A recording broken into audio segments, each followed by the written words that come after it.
Good morning, everyone. My name is Andrew Hall. News you can use to fight fascism. That's what we do here on the Disappointed Cat Morning Show. Who is Pastor Andrew Wommack? I was just looking at one of the old articles from Hemet Meta, the Friendly Atheist. And, Pastor Andrew Wommack has a long history of just saying crazy things, such as, I prayed away the mildew in my home. That was something Andrew Wommack said. He also said God would turn off the virus receptors so people wouldn't catch the dreaded virus. And of course, that only true Christians would be immune from the virus. He has a long history of crazy thoughts and crazy things that he says. And here is the newest one. Let me cue this up. Check it out. Oh, I'm gonna prepare this. I'm gonna prepare the way, like John the Baptist. Right-wing Pastor Andrew Wommack says climate control is nothing but a ruse of the devil, and adds that people are dying in Ukraine because environmentalists have empowered Putin by trying to limit the use of fossil fuels. Please, someone in the chat, someone watching, please, does this make any sense to you? Let's do the video right here. I believe climate control is nothing but a ruse of the devil. You know, climate fluctuates, and I've seen graphs on this thing, and they are attributing this to man-made climate change, and they're using this as, I believe, in my opinion, opinions are like noses. Everybody's got one, usually has a couple of holes in it. But I believe that the environmentalists and climate change things and their push to get rid of fossil fuels are what's empowered Putin to be able to go in and take over Ukraine. And people are dying because Christians aren't standing up and countering these things. So it's not politics, it's just standing for truth. So Christians have to stand up for fossil fuels. I think that's the message I'm getting from that video. I'm not really sure.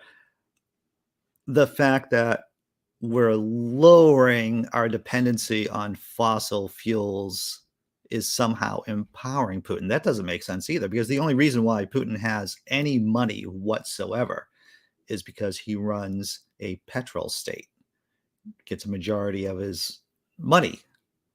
His economy is based on fossil fuels. If anything, lessening our dependence on fossil fuels will deprive theocracies like Saudi Arabia and authoritarian regimes like Greg Abbott in Texas of money. See, I don't want to pick on Greg Abbott, governor of Texas right now. Let's just keep it to Putin. So yes, everyone, if we do lower our dependence on fossil fuels, that means Vladimir Putin wouldn't have as much money to throw into his wretched military machine. But this is just another example of a right-wing MAGA-ist preacher being in the back pocket of Vladimir Putin. He's either being paid or he's just a useful fool. I don't know which one. Good morning. I'm going to check out the chat. If you're watching on Twitter or on Facebook, you'll see that I'm interacting with the chat here on YouTube. That's because I can do it. If you want to join, because this is just how the software works, everyone. So if you want to join the conversation, please come over to the Laughing in Disbelief channel on YouTube and join the fun in the chat. If not, then hey, I'll chat with a couple of people for a couple of seconds. Hello, before going to our next story. Greeting, fellow heathens, heretics, and hooligans. I believe this is Atheist Day, right? Is Atheist Day coming up? I don't know if today might be Atheist Day. A little canard in the morning gets my creative juices flowing for the whole day. Well, that's nice. That's good. It's a pleasure to hear that. Oh, yes. Imaginary God. Just say gay, gay, gay, gay for Florida. Indeed. All right. So what else are we talking about? We started off the show with some whack talk from a crazy preacher man, anti-science. Let's talk about renewable energy for a second and talk about what is a potential way, a possible way to store renewable energy, because as we all know, many renewables, sunlight, the wind, they aren't on all the time. So the trouble is, how do we store that energy for later use? And here's an innovative, and all the links are in the description to these stories, by the way. So here's a potential way of solving renewable energy's biggest problem right there from CNN Business. And what gravity? What does that mean? Look at that little device up there. In a Swiss municipality, a 70-meter crane stands tall, 6 arms protrude from the top, hoisting giant blocks into the sky. But these aren't building blocks, and the crane isn't being used for construction. The steel tower is a giant mechanical energy storage system designed by American-Swiss startup Energy Vault that relies on gravity and 35-ton bricks to store up and release energy. When the power demand is low, the crane uses surplus electricity from the Swiss grid to raise the bricks and to stack them to the top. When the power demand rises, the bricks are lowered, releasing kinetic energy back to the grid. That's genius. So it's basically you raise the bricks up, these large bricks, 35 ton, when you have surplus electricity.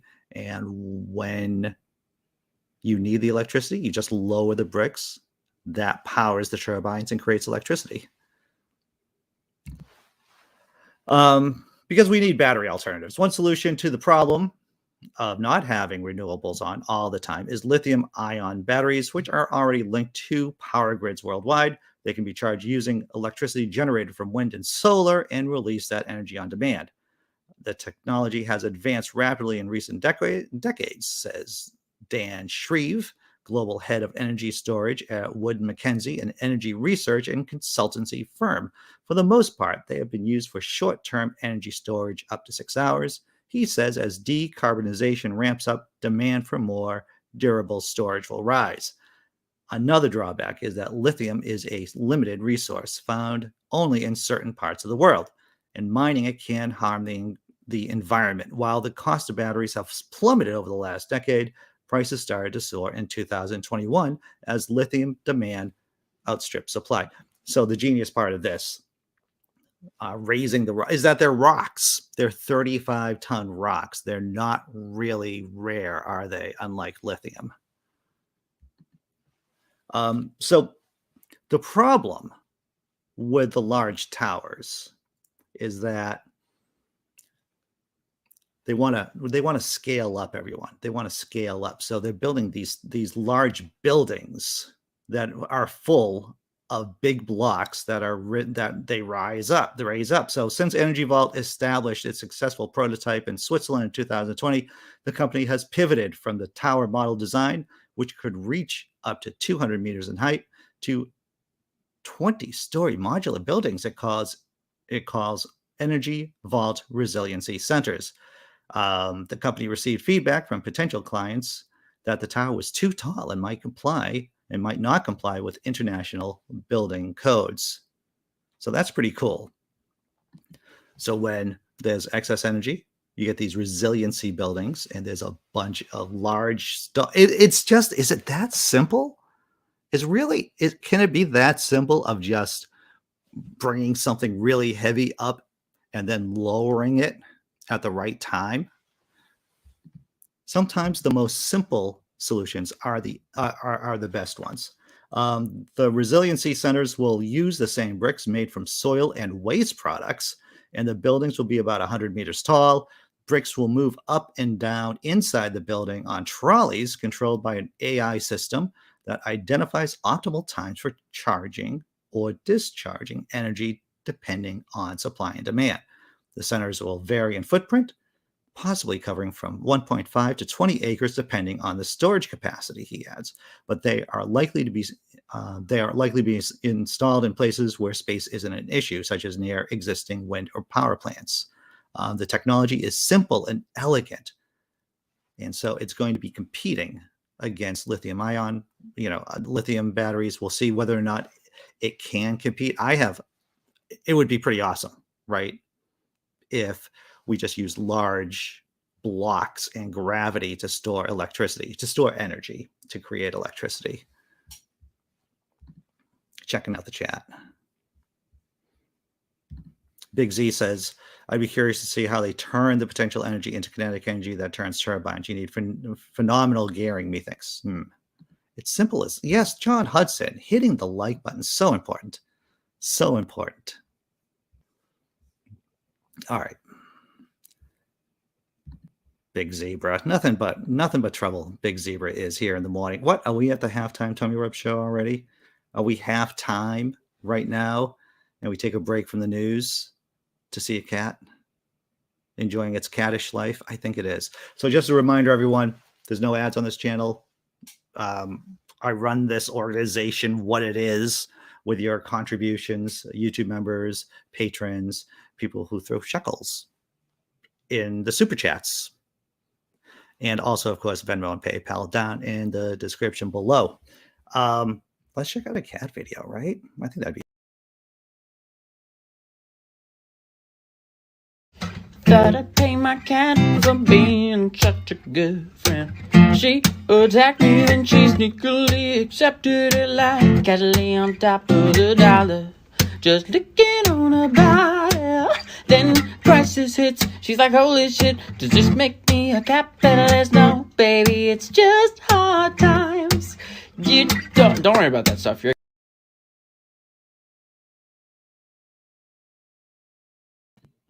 All right. That's pretty cool. No, Cat, that does not make you a capitalist for just getting some cash. All right. You want to take a look at some polls? Many of you are aware that this is an election year here in the States. It's midterm elections. It's some fairly important, and this is some good news, a lot of bad news, but there's some good news here. Do Americans have a favorable or unfavorable opinion of Donald Trump? Oh, well, that's unfavorable. 53%, 53.1% unfavorable, and only 42.6% have a favorable opinion of Donald J. Trump. I'm going to predict that as the war in Ukraine goes on, that people are going to be more and more disillusioned with Donald J. Trump, right? As the war, because we all know that, Trump is Putin's guy here in the States, or one of them. And so any defeat, any trouble that Mr. Putin, the president of Russia, has, I'm going to guess, is going to reflect upon Donald J. Trump here in the States. Let's see, what's another? Let's check out. Okay, so that was the good news, that a majority of people don't like Donald J. Trump right now. This is troubling. Do voters want Democrats or Republicans in office? There seems to be a slight majority, 2.2% of U.S. voters who want the Christo-fascists in. That's disturbing because let's face it, everyone, we all know, we've been covering this. The Republican Party is the party of January 6th, of the insurgency, of oligarchs, and it is disheartening that everyday Americans think that Republicans should be voted into office in November. And here's another bit of polling about Joe Biden. So this is Joe Biden's approval rating. He is still kind of, what's the official term? I think it's sucking ass. Is that he has disapproval ratings up around Donald J. Trump's. Not good. He's gotten a small bump. I don't know if you could see that, but almost statistically insignificant bump from his handling of the Ukraine crisis. So it still does not look good for Democrats in the midterm. Doesn't look horrible. And a positive out of all of this is that a majority of Americans don't like Donald J. Trump. So that's something. That's something positive, right? Let's see. What's our last story today? This is important, right? As the war rages in Ukraine, there's more and more disinformation coming out. Misinformation, propaganda. mostly from the Russian side, right? And this is an article about how to spot false posts from Ukraine. It's from BBC News. There are links in the description below.